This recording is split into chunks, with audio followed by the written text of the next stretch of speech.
लिहिलं तसं प्रभू रामचंद्राला वागावं लागलं. कणभर सुद्धा इकडं तिकडं सरकता आलं नाही. संतांची संगत प्राप्त झाली म्हणजे देवाला सुद्धा काही करता येत नाही. हा संगतीचा परिणाम आहे. म्हणून ऐसियाचा संग दे नारायणा बोलावा वचना जयाची, की देवा तू आम्हाला अशांचा संग दे.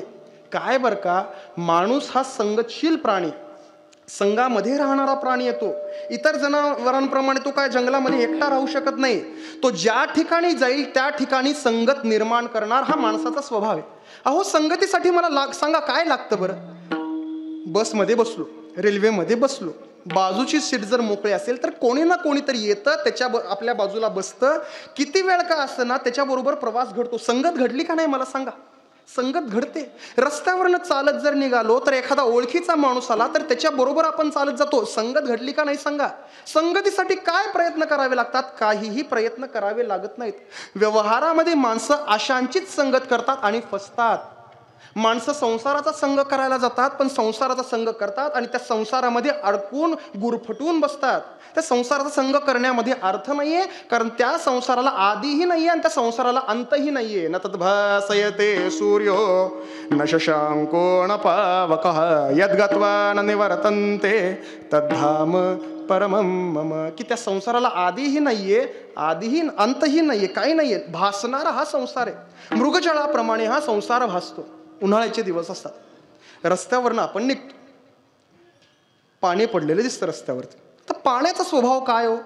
पाणी ज्या ठिकाणी पडतं, पाण्याचा स्पर्श ज्या वस्तूला होतं ती वस्तू भिजवणं हा पाण्याचा धर्म आहे. मग माणसावरती पडू द्या, माणूस भिजवणार. लाकडावरती पडू द्या, लाकूड भिजवणार. रस्त्यावरती पडू द्या, रस्ता पाणी ओलं करणार. पण ज्या ठिकाणी ते मृगजळ पडलेलं असतं तिथली जागा जाऊन आपण पहा, कोरडीच्या कोरडी जागा ती असते. मृगजळ पिऊन कोणाचीही तहान भागत नाही. मृगजळाची नदी दुरोनी देखोनी धावी परी गंगोदक न पवे कान्हेला जैसा, की मृगजळ पिऊन कोणाचीही तहान भागत नाही. का भागत नाही? कारण त्या मृगजळाला अस्तित्व नाही म्हणून, ते खरं नाही म्हणून. उंच टेकडी असते, त्या उंच टेकडीला आभाळ टेकल्यासारखं दिसतं. क्षितिज त्याला म्हणतात. दिसायला जरी असलं तरी खरोखर आभाळ त्याला टेकलेलं नसतं. अजून एक उदाहरण देतो. दिवा असतो, बल्ब वगैरे असतो. त्या बल्बासमोर आपण असा आरसा धरला, काय होतं? बल्बापासून निर्माण होणारा प्रकाश त्या आरशावरती पडतो आणि तो आरसा फिरवला की त्या आरशावरती पडणारा प्रकाश हा परावर्तित होतो. इथला उजेड इथं पडला आणि आरसा फिरवला की इथला उजेड समोरच्या भिंतीवरती पडतो. आता ज्या माणसाने तो बल्ब पाहिलेला नाहीये, त्या माणसाला पाहिल्यानंतर काय वाटणार? की प्रकाश निघतोय कशामधून? आरशामधून. आरसा प्रकाश निर्माण करू शकतो का हो? प्रकाश निर्माण आरसा करू शकत नाही. त्याचा तो धर्म नाही. त्याप्रमाणे संसारामधूनही निष्पन्न काहीच होत नाही. का? कारण तो संसार जड आहे म्हणून. दगड आहे, साधा दगड. त्या दगडाचा उपयोग काय? एकतर दगडाची मूर्ती करा, घडवा, मंदिरामध्ये ठेवा. नसेल त्याच दगडापासून मंदिर बांधा. नसेल तोच दगड त्याच मंदिराच्या बाहेर नारळ फोडण्यासाठी ठेवा. नसेल तोच दगड उचला आणि एखाद्याचं टाळकं फोडा. ह्याच्यापेक्षा पाचवा उपयोग दगडाचा नाही. का? कारण तो जड आहे म्हणून. संसारापासून निष्पन्न काहीच होत नाही. संसार सुखही निर्माण करू शकत नाही आणि दुःख सुद्धा निर्माण करू शकत नाही. हो, असं कसं म्हणता तुम्ही? संसारामध्ये आम्ही राहतो, या जगतामध्ये आम्ही राहतो, आम्हाला दिसणारी माणसं खरी दिसतात, झाडं आम्हाला खरी दिसतात, त्यांच्यापासून आम्हाला सुख होतं, त्यांच्यापासून आम्हाला दुःख होतं, त्याला खरं नाही कसं म्हणतात? त्याचं कारण असं आहे, त्याच्यापासून काहीच प्राप्त होत नाही. सुख जरी झालं तरी त्याच्यापासून नाही आणि दुःख जरी झालं तेही त्याच्यापासून नाही. वृत्तीच्या स्थिरतेवरती सगळं अवलंबून असतं. ज्यावेळेस एखादा विषय पाहिजे असेल, तो विषय जोपर्यंत मिळत नाही तोपर्यंत मनाची स्थिती ही चंचल असते, तळमळ असते. आणि विषय प्राप्त झाला की ती तळमळ, ती स्थिती शांत होते, आपल्याला समाधान वाटतं. उदाहरण देतो. समजा हा रुमाल आहे, मला हा रुमाल पाहिजे. रुमाल घेण्यासाठी मी काय करेन? बाजारामध्ये जाईन. तिथं गेल्यानंतर दुकानामध्ये जाईन, मागेन बाबा मला असल्या पद्धतीचा असाच रुमाल द्या. दुकानदार सांगेल, त्याच्याजवळ असेल तर देईल, नाहीतर नाही म्हणून सांगेल. त्याच्याजवळ नाही म्हणल्यावर पुढच्या दुकानात जाऊ. तिथंही नाही, पुढच्या दुकानात जाऊ. तिथंही नाही, अजून पुढच्या दुकानात जाऊ. एक 4-5 दुकान आपण फिरतो. विचार करतो, एवढं आपण प्रयत्न केले बाबा, आपल्याला साधा रुमाल मिळाला नाही. आपल्याला वाईट वाटतं. पण एक दुकान शिल्लक आहे, चला बाबा जाऊया आणि तेवढं रुमाल घेऊया म्हणून पुढच्या दुकानात जातो आणि तिथं गेल्यानंतर आपल्या नशिबानं आपल्याला रुमाल मिळतो. मिळाल्यानंतर आनंद होतो. आता मला सांगा, रुमाल मिळाला, आनंद झाला, तो आनंद किती दिवस टिकायला पाहिजे हो? जोपर्यंत तो रुमाल आहे तोपर्यंत आनंद टिकायला पाहिजे. समजा तो रुमाल 10 वर्ष टिकला तर 10 वर्ष आपण आनंदीच राहायला पाहिजे, दुःखी व्हायला नको. तो रुमाल 20 वर्ष टिकला तर 20 वर्ष आनंदीच राहायला पाहिजे, दुःखी व्हायला नको. का? कारण रुमालापासून आनंद मिळाला ना. मग जोपर्यंत रुमाल आहे तोपर्यंत आनंदी राहा ना. राहतो का आपण आनंदी? नव्याचे 9 दिवस असतात. परत काहीतरी घडलं तर परत आपण दुःखी होतो. रुमालापासून ज्याप्रमाणे आपल्याला क्षणिक आनंद मिळतो त्याप्रमाणे संसारापासून मिळणारा आनंद हा क्षणिक असतो. मुळात तो आनंद त्याचा नसतो, वृत्तीच्या स्थिरतेचा असतो. त्या वस्तूच्या प्राप्तीसाठी आपण जी तळमळ करत असतो ती तळमळ संपते म्हणून आपल्याला आनंद वाटतो. संसारापासून काहीही निर्माण होत नाही म्हणून संसाराचा संग करू नये. संसारापासून जर आनंद मिळाला असता तर शुकाचार्यांना 12 वर्ष आईच्या उदरामध्ये का राहावं लागलं असं सांगा ना. बामनाचे पोरं एका खेळाशी भ्याले, ते 12 वर्ष लपाले, कापत कापत बाहेर आलेनी नागवेची पळून गेले. 12 वर्ष आपल्या आईच्या उदरामध्ये राहण्याची गरजच त्यांना नव्हती. कळालं होतं उदरामध्ये असताना की संसारामध्ये दुःखच केवळ मिळणार आहे, संसाराचा संग करू नये कारण तो जड आहे. म्हणून राहिला संसाराचा संग, जीवाचा संग करावा, तो तर चेतन आहे ना. पण जरी जीव चेतन असला तरी परिपूर्ण नाहीये ना हो. आणि परिपूर्णता कधी प्राप्त होते? ज्यावेळेस आपण अंशाला जाऊन मिळतो. अंशीला मिळण्यामध्ये परिपूर्णता नाही. गंगा नदी आहे, ती ज्यावेळेस समुद्राला जाऊन मिळेल त्याच वेळेस तिला परिपूर्णता आहे. ती नदीला मध्ये आणि डबक्याला आणि तलावाला जर मिळत बसली तर तिला परिपूर्णता प्राप्त होत नाही. ती समुद्राला जाऊन ज्या वेळेस मिळेल त्याच वेळेस ती पूर्ण होणार. त्याप्रमाणे जीवाचे जीव स्वतः अंश आहे. ममैवांशो जीवलोके जीवभूतः सनातनः मनःषष्ठानींद्रियाणि प्रकृतिस्थानि कर्षति. जीव हा स्वतः अंश असल्यामुळे जीवाचाही आपण संग करू नये कारण तो अपूर्ण आहे म्हणून. राहील संसाराचा संग राहिला तो जड आहे म्हणून, जीव राहिला तो अपूर्ण म्हणून. देव तरी परिपूर्ण आहे ना, त्याचा संग आपण करूया ना. पण त्याचाही संग करता येत नाही. काय करावं? कारण हरिपाठामध्ये आपण रोज म्हणतो, माऊली म्हणतो पहा, ज्ञानदेवा पाठ विठोबा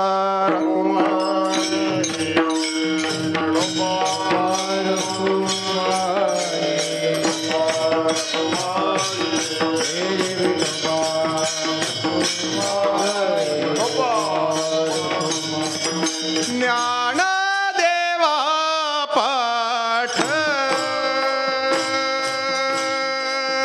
हरी हा वैकुंठ.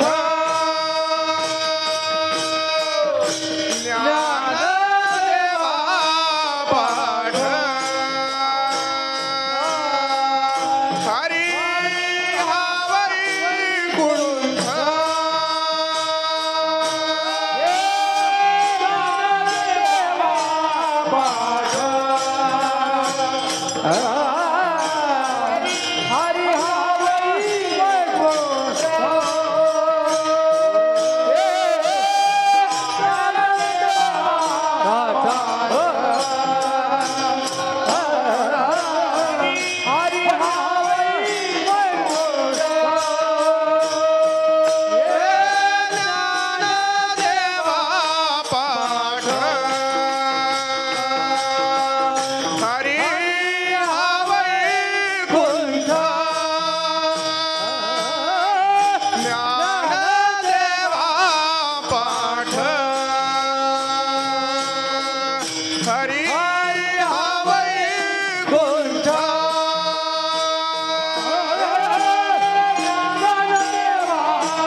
ज्ञानदेवा पाठ हरी हा वैकुंठ भरला घनदाट हरी दिसे. हरिपाठामध्ये रोज जर आपण म्हणणारे असू की बाबा ज्ञानदेवा पाठ हरी हा वैकुंठ भरला घनदाट जळी स्थळी काष्टी पाशाने तो भरलेला आहे बाबा रिता ठाव नाही कोठे असं जर त्याला म्हणणारे आपण असू जनीवनी अवघा देव जर त्याला म्हणणारे असू तर त्या व्यापकाबरोबर संग करणार कसं मला सांगा.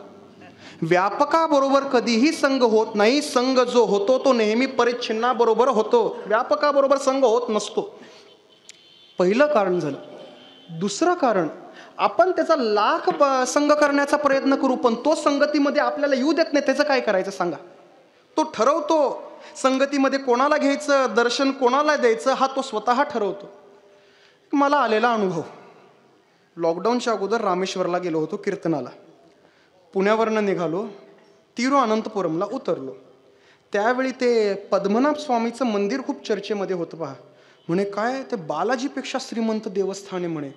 नुसते अमुक दरवाजे उघडले तर इतकं खजिना निघाला, अमुक दरवाजे उघडले तर तितका खजिना निघाला, अजून किती काही दरवाजे शिल्लक आहे म्हणे आणि त्याच्यापेक्षा जास्त खजिना ते बंद असलेल्या दरवाजे आहे म्हणे. म्हणलं खजिना बघायचा राहू द्या नाहीतर देवस्थानवाले आपल्याला खजिना का दाखवतील हो. अहो आपली घरची माणसं आपल्याला खजिना दाखवणार हो. तर लॉकडाऊनच्या काळामध्ये त्या नोटबंदीच्या काळामध्ये कुठनं पैसे निघत होते. त्या साखरेच्या डब्यातनं काय निघत होते, तांदळाच्या पोत्यातनं काय निघत होते आणि एवढं मोठं बंडल करायचं आणि ते समोर आणून ठेवायचं. खपवा म्हणायला कसं खपवा. आता कुठला खपवा आणि काय खपवा तिथं आम्हाला प्रश्न पडलाय काय करायचा ते. तर लॉकडाऊनच्या काळामध्ये बरीच पंचायत झाली होती. घरचे माणसं आपल्याला खजिना दाखवणार, त्या देवस्थानवाले आपल्याला कशाला खजिना दाखवतील. देवाचं दर्शन घेऊया पुढच्या आपल्या मार्गाला लागूया म्हणून गेलो तिथं. मग मुक्काम केला, चौकशी केली सकाळी मंदिर किती लांब आहे किती अंतर आहे. ठीक आहे कळालं बाबा एवढ्या अंतरावरती आहे. मग सकाळी आपल्या नेहमीच्या सवयीप्रमाणे 7-7:30ला उठलो, आंघोळ वगैरे केली. 8-8:15च्या दरम्यान त्या मंदिरामध्ये गेलो. मग गेल्यानंतर अगोदर ती चेकिंग वगैरे आमची झाली. आतमध्ये गेलो, त्या पायऱ्या चढू लागलो.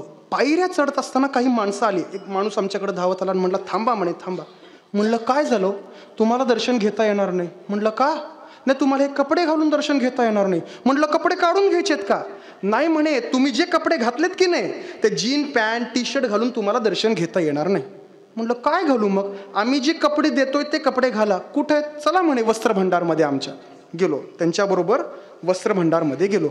मांजरपाट असतं की नाही मांजरपाट, लग्नाचा बस्ता बांधण्यासाठी ते कापड असतं बघा. ते कापड आम्हाला 300 का 400 रुपयानं दिलं. त्या कापडाचा काहीही उपयोग नसतो. लग्नाचा बस्ता फक्त त्याच्यामध्ये बसत असतो म्हणून त्याला आणायचं असतं. गाडी पुसायला सुद्धा ते कापड उपयोगाला येत नाही हो. गाडी सुद्धा पुसता येत नाही. ते कसं तरी आपलं बांधलं. बरं ते काय अर्धवट ते धोतर सुद्धा त्याचं घालता येईना. तसंच आपलं गुंडाळलं कसं तरी आणि पायऱ्या चढून गेलो आत. पायऱ्या चढून आत गेलो तर लाईन दिसली. लागलो त्या लाईनीला. लागलो की ते पुजारी आला आणि तो पळवा लागला. चला लवकर म्हणे वांग वांग वांग. आता वांग म्हणजे काय म्हणले ते त्यांच्या प्रांतामध्ये वांग म्हणजे चला. आता तो वांग वांग म्हणाला. आता वांग खात बसायचं का म्हणलं आता इथं. नाही म्हणे चला म्हणे लवकर जल्दी चलो जल्दी चलो. मग गेलो पळत गेलो. देवाच्या पुढं जाणार, देवाला बघणार, आमचं दर्शन होणार तोपर्यंत देवाचा दरवाजा झाला बंद. वैतागलो. मग गेलो त्या व्यवस्थापकाकडं. अरे म्हटलं काय तुमची पद्धत आहे. म्हटलं 8:30 वाजलेत आत्ता आणि 8:30 वाजता तुम्ही मंदिर बंद करायला लागला. मला काय वाटलं कदाचित त्यांचं काहीतरी हे असेल, ते विधी वगैरे काहीतरी असेल, पूजा वगैरे काहीतरी करायची असेल. अर्धा एक तास मंदिर बंद होईल आणि त्याच्यानंतर उघडल. किती वेळ लागणार बाबा उघडायला. दुपारी उघडणार म्हणे दुपारी. मग आता बंद मंदिर का बंद. आमची वेळच आहे बंद करायची. 8:30 वाजलेत. होय म्हणे आमचा देव उठतो पहाटे 3:30 वाजता. 3:30ला उठला की त्याची 1.5 तासपर्यंत पूजा चालते. 5 वाजता लोकांनी यायचं, दर्शन घ्यायचं, 8:30ला मंदिर बंद. परत कधी, परत दुपारी 3:30लाच उघडणार. परत 1.5 तास पूजा, 5 ते 7:30 पर्यंत दर्शन, नंतर मंदिर बंद. तो ठरवतो त्याच्या दरवाजामध्ये गेल्यानंतर दर्शन द्यायचं कोणाला आणि मोकळ्या हाताने टाटा करायचा कोणाला. हा तो ठरवतो. आपण लाख संगतीचा करू पण तो संगतीमध्ये येऊ देत नाही. मग महाराजांनाच विचारलं, अहो महाराज असे कोण येतो की ज्यांच्या संगतीमध्ये गेल्यानंतर आम्हाला परिपूर्णत्व प्राप्त होईल, जे स्वतः चेतन आहेत, जे परिपूर्ण आहेत आणि जे संगतीमध्ये येऊ देतात, असे आहेत कोण? तर असे केवळ आणि केवळ संतच आहेत. म्हणून संगत जर करायची असेल तर अशाच संतांची संगत करावी. ऐसियाचा संग देई नारायण, बोलावा वचना जयाची. मग त्यांचं स्वरूप कसं आहे तर महाराज अभंगाच्या पहिल्या चरणामध्ये सांगतात, अमृताची फळे अमृताची वेली, तेची पुढे चाले बेजाची. ऐसियाचा संग दे नारायण, बोलावा वचना जयाची. कसे? तर अमृताप्रमाणे ते आहेत म्हणे. कसं असतं अमृत? तर अमृत हे परिपूर्ण गोड, परिपूर्ण असतं. ते म्हणजे कसं? महाराजांनी त्यांचं स्वरूप सांगत असताना अमृताच्या वेलीचं एक कल्पना तयार केली. काय असतं बरं का, की ज्यावेळेस एखाद्या विषयाचं वर्णन आपण करू शकत नाही त्यावेळेस दुसऱ्या विषयाची उपमा द्यायची असते आणि दुसऱ्या विषयाची उपमा देऊन पहिला विषय हा दुसऱ्या विषयाप्रमाणे आहे हे सांगायचं असतं. अमृताचं वेल कसं आहे बाबा? ते अमृताचं वेल म्हणजे कसं? त्याचं मूळही गोड आहे, त्याचं खोडही गोड आहे, त्याची फांदीही गोड आहे, त्याचं फळ सुद्धा गोड आहे आणि त्याचं पान सुद्धा गोड आहे. परिपूर्ण अंगाने ते गोड आहे. असं अमृताची वेल आहे. महाराज तुम्ही ज्यांची कल्पना करताय की नाही, ज्यांची उपमा तुम्ही अभंगामध्ये देताय, असं कुठलं झाड वृक्ष वेल व्यवहारामध्ये नाही.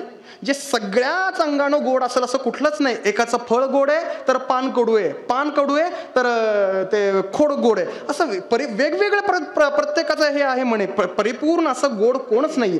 काय बरं का, ज्ञानोबा यांची एक ओवी आहे की असा कुठला रोग आहे का की जो रोग औषध बघता निघून जावा, औषध घेण्याची गरज नाही, नुसतं औषध पाहावं आणि रोग निघून जावा, असं कुठला आहे का रोग अस्तित्वामध्ये?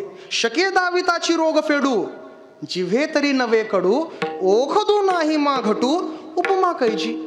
असं जर कुठला रोगच अस्तित्वात नसेल की तो औषध पाहून तो रोग निघून जावा, असं रोगच जर अस्तित्वामध्ये नसेल तर अशा औषधाची उपमा तरी कशी द्यायची? ते अस्तित्वामध्ये अगोदर असायला पाहिजे का नको? अस्तित्वामध्ये असायला पाहिजे. मग महाराज ज्याची कल्पना आपण केली आहे, ज्याचं उदाहरण आपण देताय, असं कुठलं झाड वेल अस्तित्वामध्ये नाही, त्याचं उदाहरण देता कसं? त्याचं अस्तित्व असेल तर त्याची उदाहरण द्यावं, तर त्याची कल्पना करावी, पण ते नाहीच आहे ना. म्हणजे ठीक आहे, काही हरकत नाही. भगवंतानी अर्जुनाला 11व्या अध्यायामध्ये विश्वरूप दर्शन दिलं. त्या विश्वरूपाचं वर्णन काय केलंय हो? काय म्हणे ते, दिवी सूर्य सहस्त्रस्य भवेद्युगपद्युत्थिता यदि भासदृशी सास्यात भासस्तस्य महात्मनः. ज्यावेळेस देवानी ते विश्वरूप प्रकट केलं त्यावेळेस हजारो सूर्यांचा प्रकाश पडला म्हणे, हजारो सूर्यांचं तेज निर्माण झालं म्हणे. अहो चैत्र महिन्यातलं एका सूर्याचं तेज आपल्याला सहन होत नाही हो. हजारो सूर्यांचं तेज जर झालं, हजारो सूर्यांचा प्रकाश पडला, राख तरी शिल्लक राहील का? राख सुद्धा शिल्लक राहणार नाही. मग ते वर्णन केलं का? कारण ते रूप तेवढं अलौकिक होतं म्हणून, त्या रूपाचं अलौकिकत्व सांगण्यासाठी म्हणून ते वर्णन केलं गेलं. त्याप्रमाणे असं झाड वेल वृक्ष जरी अस्तित्वामध्ये नसला तरी ज्यांची संगत केली ते तेवढे अलौकिक आहेत आणि कदाचित त्यांची तुलना दुसऱ्या कशाही बरोबर होऊ शकत नाही. संतांची तुलना आपण ज्या ज्या वस्तूंबरोबर करतो की नाही, आपण संतांची तुलना चिंतामणी बरोबर करतो, परिसाबरोबर करतो, कामधेनू बरोबर करतो, कल्पतरू बरोबर करतो, या गोष्टींबरोबर आपण संतांची तुलना करतो. पण ह्या सगळ्या गोष्टी संतांना प्रदर्शित करू शकत नाहीत. परिसाचा स्पर्श जर लोखंडाला झाला तर काय होईल? लोखंडाचं सोनं होईल. पण परिसाचा स्पर्श खापराला झाला तर खापराचं सोनं होतं का? नवे तरी नीट श्वानाचे पूस खापरा परेस काय करी. खापराला परिसाचा स्पर्श झाला, खापराचं सोनं होत नाही. सोनं जर व्हायचं असेल तर लोखंडत्व हा गुण असावा लागतो, तर आणि तरच त्याचं सोनं होणार, खापराचं सोनं होणार नाही. महाराजांनी या अभंगामध्ये ज्यांची संगती मागितली ना, तर ह्या कुठल्याच गुणदोषाचा विचार करणारे नाहीत म्हणून त्यांची संगती द्या. महाराज म्हणतात पहा, गुणदोष या तीन वेचारी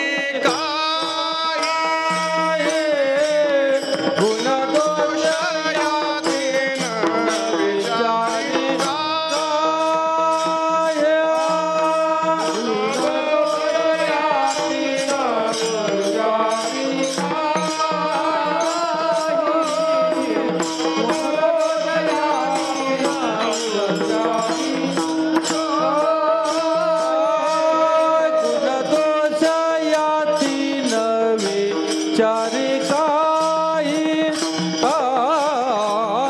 गुण दोष याती न विचारी काय गुण दोष याती न विचारी गुण दोष याती न विचारी दिला पाये आपुलिया ठाव दिला पाये आपुलिया ठाव दिला पाये आपुलिया ठाव दिला पाये आपुलिया ठाव दिला पाये आपुलिया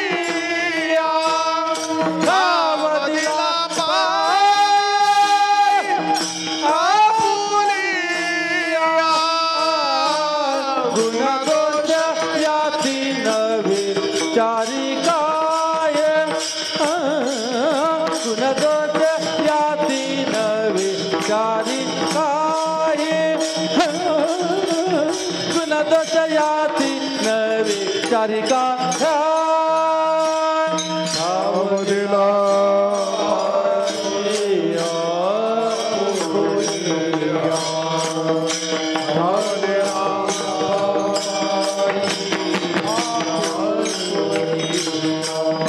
ठाव दिला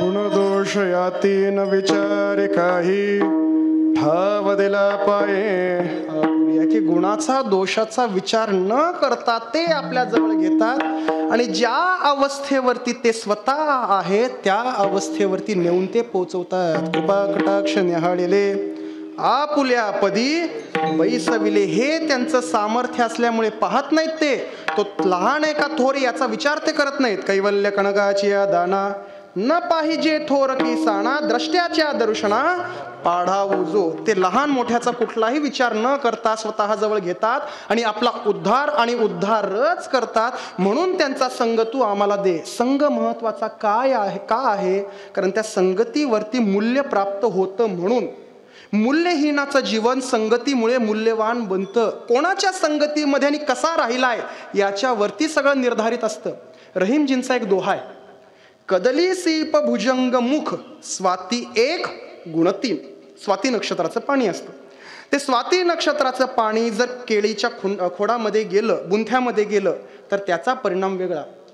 तेच स्वाती नक्षत्राचं पाणी जर शिंपल्यामध्ये गेलं तर त्याचा परिणाम वेगळा. आणि तेच स्वाती नक्षत्राचं पाणी जर तोंडामध्ये गेलं तर त्याचा परिणाम वेगळा. कदली सीप भुजंग मुख स्वाती 1 गुण 3 जैसी संगत बैठिये तैसोई फलदीन. संगत जशी असेल तसे परिणाम भोगावे लागतात. तसं मूल्य प्राप्त होतं. म्हणून ऐसियाचा संग देई नारायण बोलावा वचन जयाची अष्टा.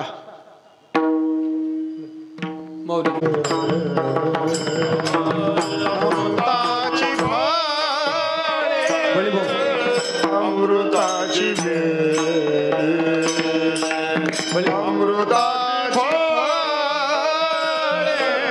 अमृताची अमृताची फळे अमृताची अमृताची फळे अमृताची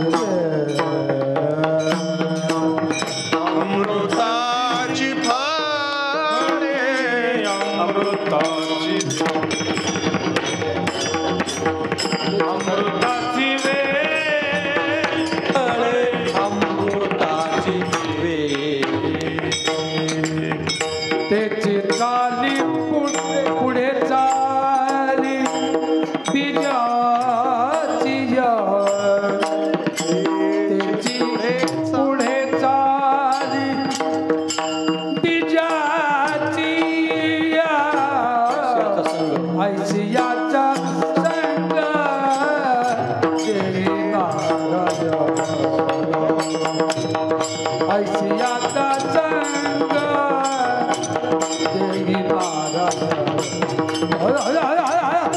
ऐसियाचा संग देई नारायण तेरी ताली पुढे बिजाची त्याची पुढे चाली पुढे बिजाची ऐशियाचा संग देई नारायण ऐशियाचा संग देई नारायण ऐशियाचा संग देई नारायण अमृताची फळे अमृताची फळे अमृताची वेली अमृताची अमृताची फळे अमृताची अमृताची फळे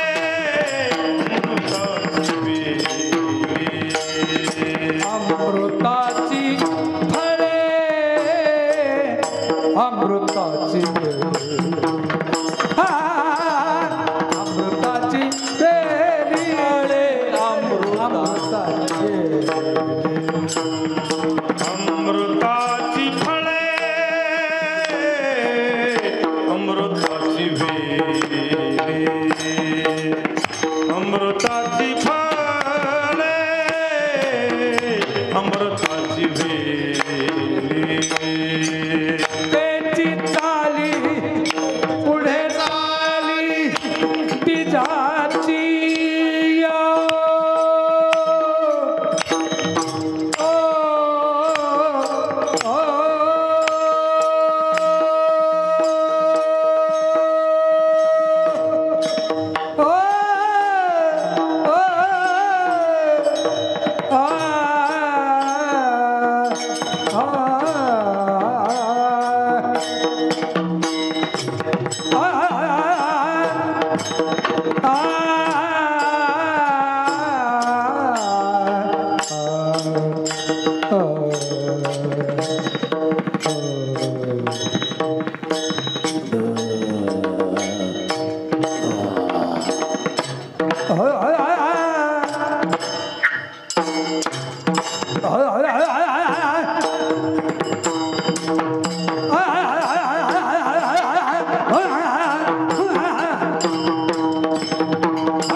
तेची पुढे चाली बिजाची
देईनार ऐशियाचा संग देईनार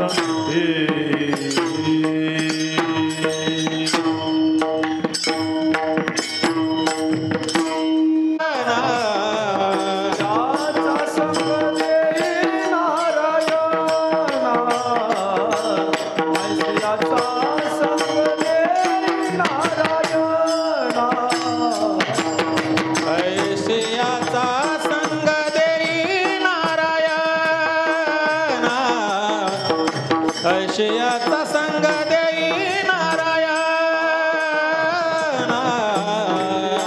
संग देई नारायण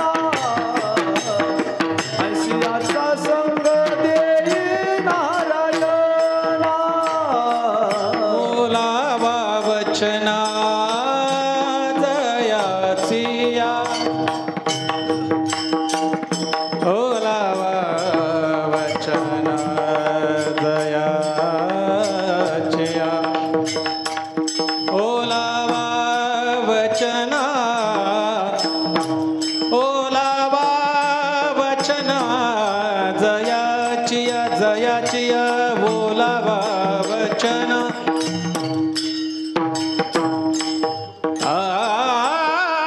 ओलावा वचना जयाचिया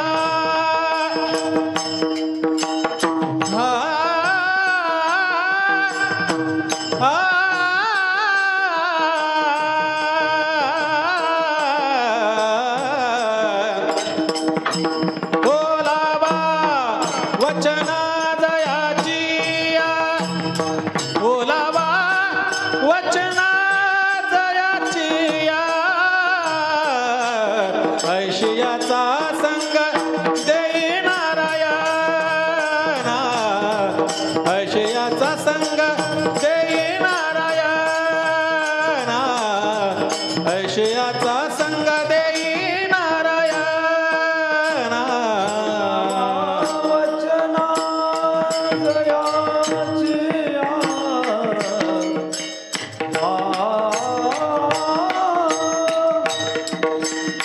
बोलावा वचना दयाचिया बोलावा वचना दयाचिया ऐशियाचा संग देई नारायण ऐशियाचा संग देई नारायण ऐशियाचा संग देई नारायण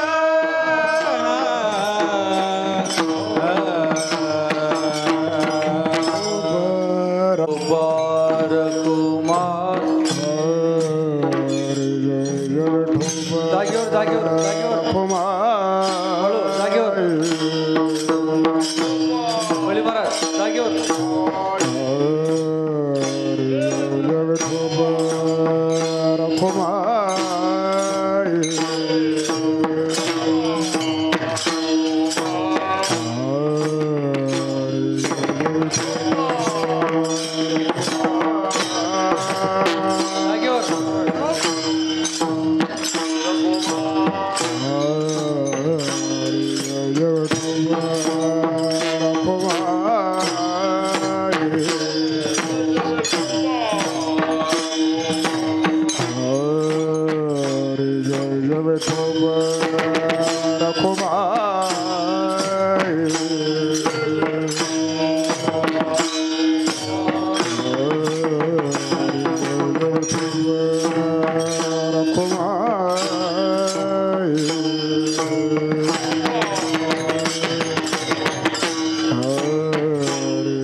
हरी विठ्ठल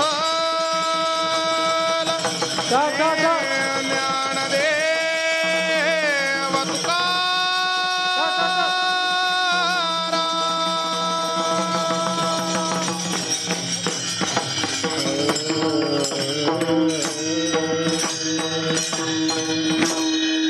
अमृताची तेची पुढे चाले विजाची ऐस्याचा संग दे नारायण बोलावा वचन जयाची. संगतीचा परिणाम काय होतो हे पुढच्या 2 चरणामध्ये महाराज सांगतात की आपण जे अन्न सेवन करतो त्या अन्न सेवनावरती परिणाम असतो. ज्याप्रमाणे आपण चांगलं चुंगलं खाल्लं की तो तब्येतीवरती दिसून येतो, आपल्या शरीरावरती दिसून येतो, त्याप्रमाणे तो अन्नाचा परिणाम, अन्न सेवनाचा परिणाम आपल्या बुद्धीवरती आणि विचारांवरती सुद्धा होत असतो. बुद्धीवरती सुद्धा तो परिणाम होतो. महाभारतामधली कथा. झालं काय की महाभारतीय युद्ध संपलं आणि युद्ध संपल्यानंतर धर्मराजाला असं वाटू लागलं की बाबा आपल्याकडून मोठा नरसंहार झालाय. ह्या संहाराला कारण आपणच आहे. त्या पापातून मुक्त व्हावं याच्यासाठी काहीतरी करावं. म्हणून करावं काय? भगवंताजवळ गेले, देवाला विचारलं की पाप मुक्त होण्यासाठी, माझ्या मनाला शांती प्राप्त मिळण्यासाठी कृपया करून आपण मला धर्माचा उपदेश करा. भगवान म्हणाले नाही म्हणे, मला करता येणार नाही. अहो का? अहो माझ्या लहान भाऊ अर्जुनाला तुम्ही करता, त्याला तुम्ही एवढं युद्धाच्या मध्ये सांगता, युद्ध करायचंय आता इतक्या गडबडीच्या वेळेला आणि इतक्या अडचणीमध्ये तुम्ही त्याला धर्माचा उपदेश करू शकता, मग मला का करत नाही? मी तुमचा भक्त नाहीये का? नाही म्हणे, तो प्रश्न नाहीये, पण मी तेव्हा केला, आत्ता मी करू शकत नाही. पण तू माझ्याजवळ आलास म्हणून तुला रिकाम्या हाताने मी पाठवणार नाही. तुला धर्माचा उपदेश कोण करेल त्याच्याजवळ मी तुला घेऊन चालतो. मग सगळे हे 5 पांडव, भगवान आणि द्रौपदी सगळे मिळून भीष्माचार्यांजवळ आले. भीष्माचार्यांजवळ आल्यानंतर भीष्माचार्यांना नमस्कार केला. विचारलं भीष्माचार्यांनी, कशाबद्दल आलास बाबा? तर बाबा माझ्या मनाला शांती प्राप्त व्हावी, पापातून मी मुक्त व्हावं याच्यासाठी मला धर्माचा उपदेश हवाय आणि भगवंतानी देवानी मला तुमच्याजवळ घेऊन आलेत. ठीक आहे म्हणे, काही हरकत नाही. मग त्या युधिष्ठिरांनी प्रश्न विचारायचे आणि भीष्माचार्यांनी त्याची उत्तरे द्यायची. विष्णू सहस्त्रनाम जर आपण पाहिला असेल तर विष्णू सहस्त्रनामाच्या सुरुवातीला युधिष्ठिराचा प्रश्न आहे आणि त्याचं उत्तर म्हणून भीष्माचार्यांनी जे देवाची 1000 नाव सांगितले ते म्हणजे धर्माचा उपदेश भीष्माचार्यांनी युधिष्ठिराला केला. तो धर्माचा उपदेश पूर्ण झाला. द्रौपदी बरोबर होती, समोर होती, ती हसली. हे पाहिलं भीष्माचार्यांनी आणि विचारलं द्रौपदीला, तू का हसलीस बाई? माझं काही चुकलं का? नाही म्हणे पितामह, मी असं सहज हसले म्हणे. नाही नाही, का हसलीस ते सांग, माझं चुकलं असेल तर सांग. काय नाही म्हणे, मी सहजच हसले. भीष्माचार्य म्हणाले की बायका विनाकारण हसत नसतात, बायकांच्या हसण्या पाठीमागं कारण असतं. लग्न न झालेल्या भीष्माचार्यांना कळालं, पण आपली बायको आपल्या बघून का हसते हे आपल्याला अजून कळालेलं नाही. उगा आपण बायकांना वेड्यात काढतो की बाई उगाच हसत असेल, असं हसत नसते ती, विनाकारण हसत नसते. कारण काही ना काही पाठीमागं असतं. ज्यांचं लग्न झालंय त्यांना अनुभव आहे आणि ज्यांचं झालेलं नाही त्यांना अनुभव येईल. का हसली बाई? काय नाही म्हणे, सहज हसली म्हणे.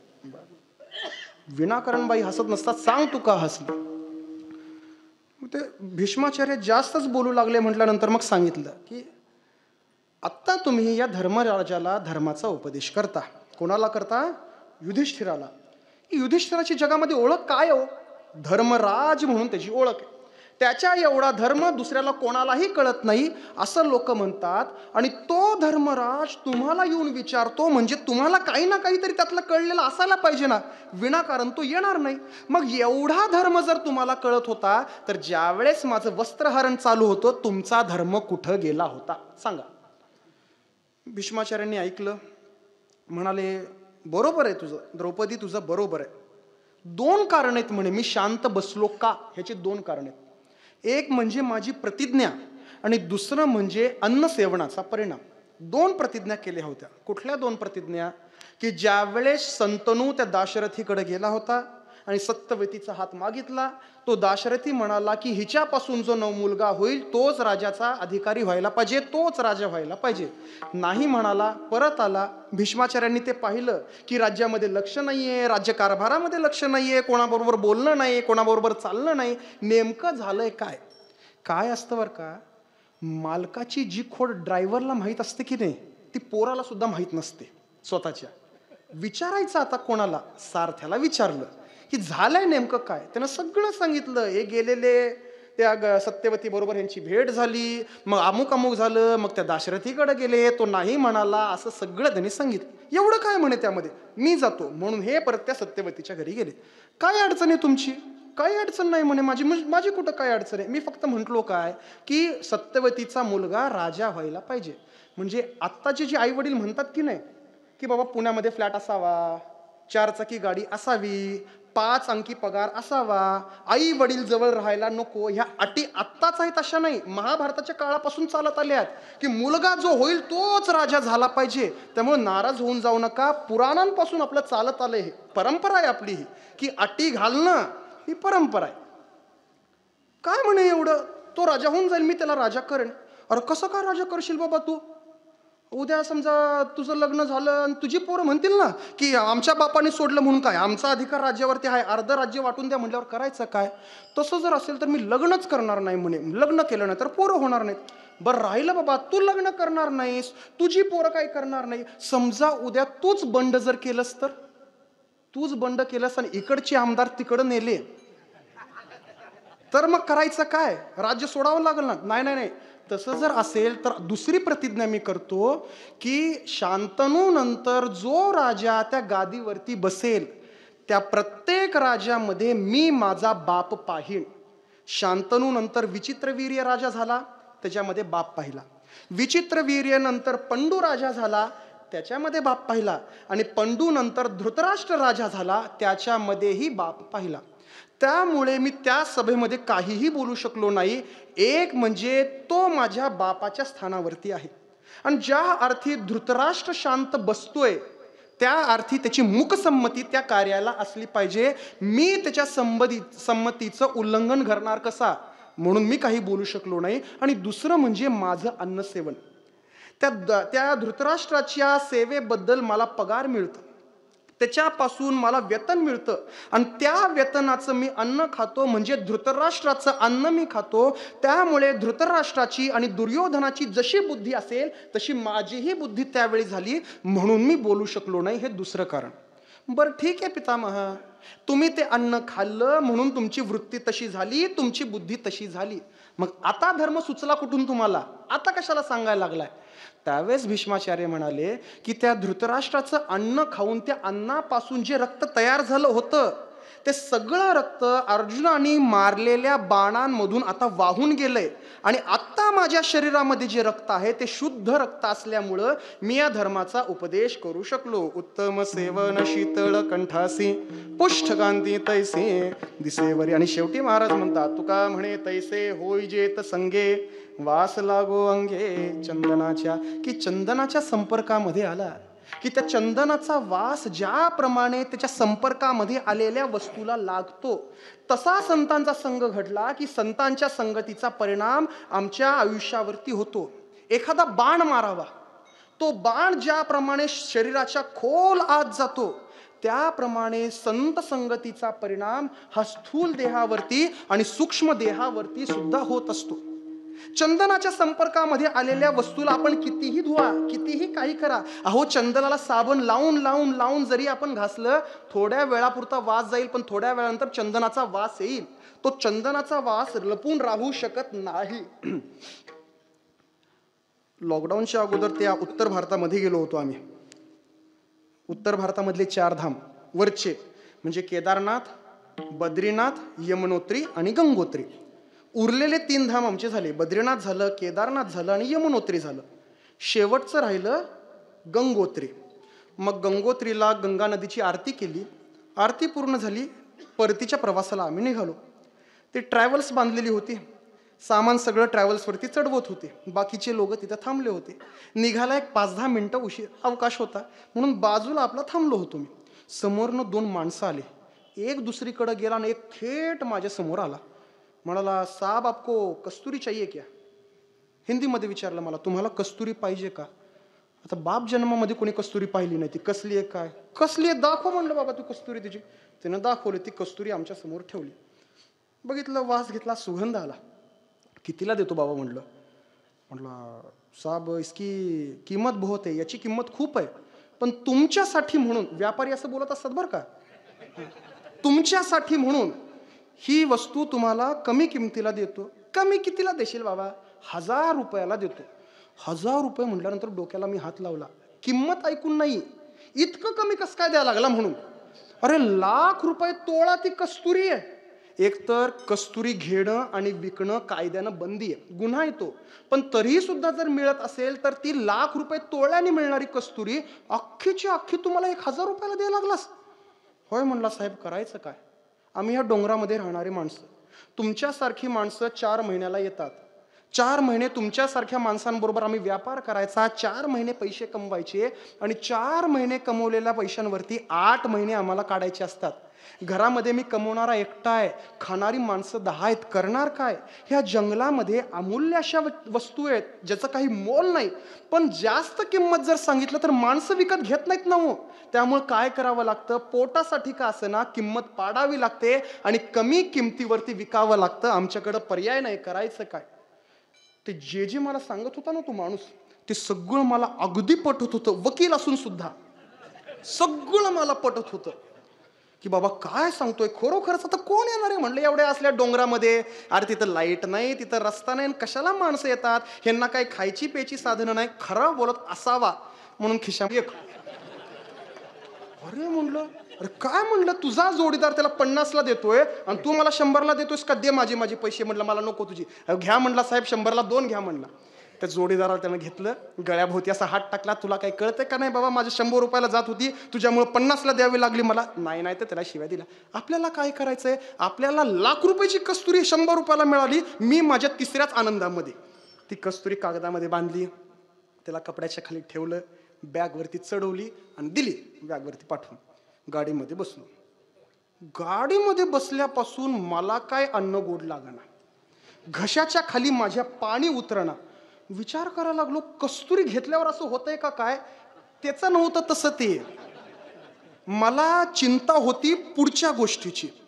2 दिवसानंतर आपली फ्लाईट आहे, 2 दिवसानंतर आपलं विमान आहे, त्या दिल्लीवरनं हैदराबादला. बरं, विमानाचा प्रवास म्हणजे एसटी सारखा नसतो, उचलली बॅग ठेवली वरती आणि गेला, असा नसतो. त्या विमानतळावरती गेलं की अगोदर स्वतःची तपासणी होते, मग आत गेलं की सामानाची तपासणी. आणि ते सामानाची तपासणी करत असताना बाहेर मोठंच्या मोठं ते मॉनिटर ठेवलेलं असतं. त्या रनवेवरती ती बॅग ठेवली जाते, बॅग जाणार पुढं आणि आत गेली की त्याला स्कॅन होणार, त्याच्यामध्ये सगळं दिसणार. तुम्ही किती कपडे घेतलेत, किती काय घेतले, कपडे कसे आहेत, काय सगळं बाहेर त्या TV वरती दिसणार. आणि हे स्कॅन करत असताना जर ती कस्तुरी दिसली, पोलिसांनी बॅग उघडायला लावली, कस्तुरी घेतली. कुठून कस्तुरी आणली? तस्कर बिस्कर आहात का काय कस्तुरीची? म्हणून जेलमध्ये आपल्याला जावं लागल, नसती पंचायत आपल्या पाठीमागं लागल. कुठून बुद्धी झाली आणि ती कस्तुरी घेतली बाबा. डोक्याला हात लावून मी बसलो. संध्याकाळी मुक्कामाच्या ठिकाणी पोहोचलो, गाडीतनं उतरलो. बाकीच्यांचं सगळ्यांचं सामान नंतर काढायचं, पहिली मला बॅग द्या. ती बॅग घेतली खाली, स्वतः ती बॅग उचलली, खोलीमध्ये गेलो, बॅग उघडली. बॅग उघडत असताना असा मला आनंद झाला होता, असा विचार करत होतो की बॅग उघडली की कस्तुरीचा घमघमाटच घमघमाट, कुठलं वास आणि कुठलं काय नाही. परत विचार केला, बाबा कस्तुरी आपण त्या कागदात घातली, कपड्यांच्या खाली ठेवली, वास दबला असेल. कपडे काढले, कागद काढला, कस्तुरी घेतली, नाकाला लावली, काय त्याचा वास नाही. ही माणसं कशी असतात बरं का? ते कस्तुरी कुठे मिळाला? अहो, तो कस्तुरी मुरुग जर 10 किलोमीटरवरती असेल तर आपल्याला इथं त्याचा वास येतो. कस्तुरी बिस्तुरी त्यांच्याजवळ काही नसते, पण एखाद्याने त्याची शिकार केलेली असते. मग ते शिकार करून आतला जो गाभा असतो ना, तो गाभा त्यांनी काढून घेतलेला असतो आणि वरचं फक्त फोलपट ठेवलेलं असतं. मग ही माणसं जंगलामध्ये जातात.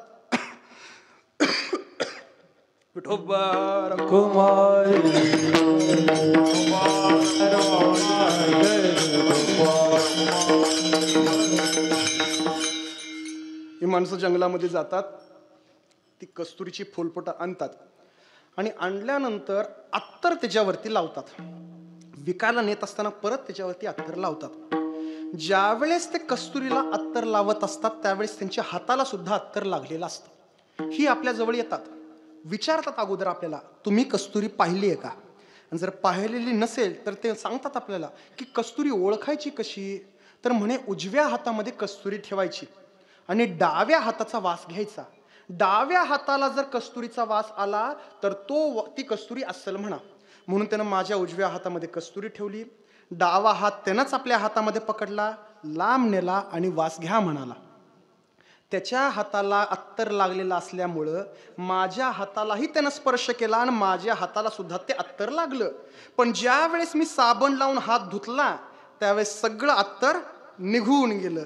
असं नसतं म्हणे. संतांची संगत अशी नसते. क्षणिक संगत त्यांची नसते. त्यांच्या संगतीचा परिणाम हा आपल्या आयुष्यावरती चिरकाल होत असण्यामुळं सतत भगवंताकडे संतांच्याच संगतीची मागणी केली. सतत महाराज म्हणाले, संत संगती दे चरण सेवा, संत संगती दे चरण सेवा, संत संगती दे चरण सेवा, संत संगती दे चरण सेवा, जणे हा तुझा विसरण पडा,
सेवा, जेणे हा तुझा विसर न पडावे. की अशा संतांची संगती आम्हाला वेळोवेळा दे म्हणून कित्येक वेळा भगवंताची प्रार्थना केली, विनंती केली, मागणी केली.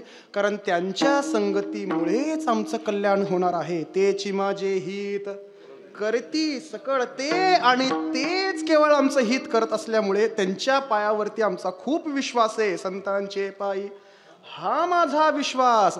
त्यामुळे अशा संतांची संगती आम्हाला दे. मग ते संत कसे? तर अमृताप्रमाणे ते आहे. अमृताची फळे अमृताची वेली, तेची पुढे चाली बीजाची ही. ऐसियाचा संग दे नारायण, बोलावा वचन जयाची. उत्तम सेवन शीतळ कंठासी, पुष्ठकांती तैसे दिसेवरी.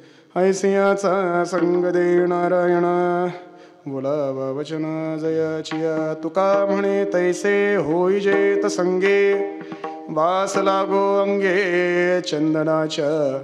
ऐसियाचा संग दे नारायणा बोलावा वचन जयाची हनुमंतवाडी कोण तुका म्हणे तैसे होई जेत संगे तुका म्हणे तैसे होई जेत संगे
लागे अंगे चंदनाच्या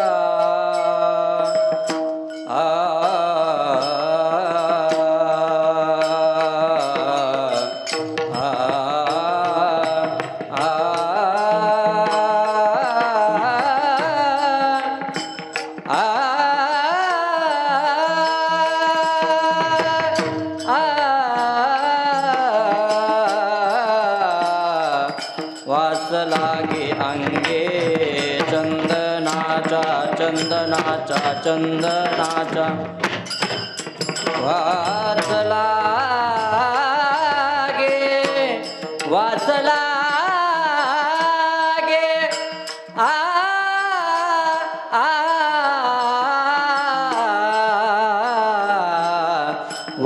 लागे अंगे चंदनाचा वास लागे अंगे चंदनाचा वास लागे अंगे चंदनाचा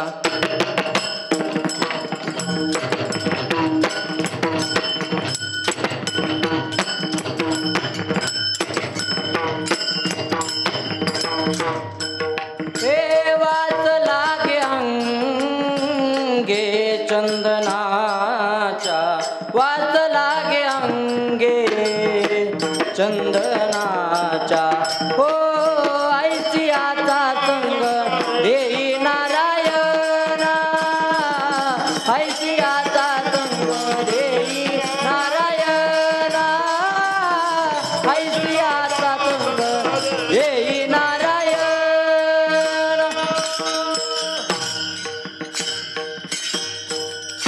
पाठीमाग कळम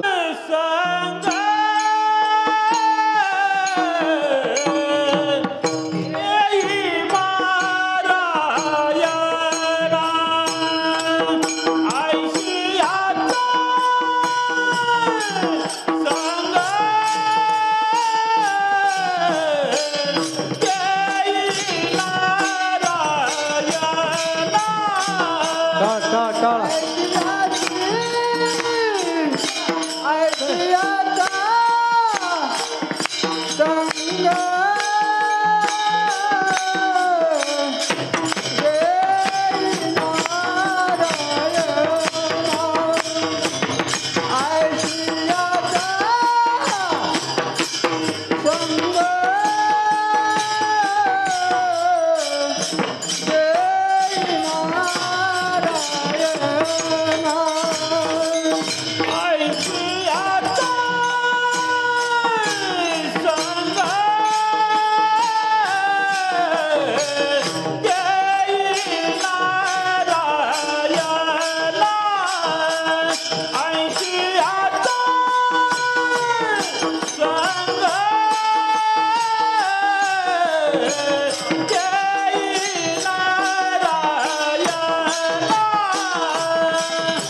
एकच तीन नसतात एकच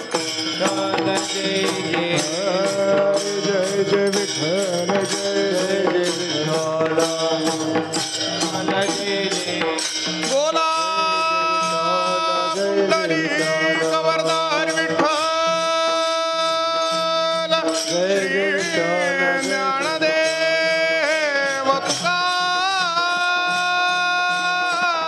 तुकाराम जय जय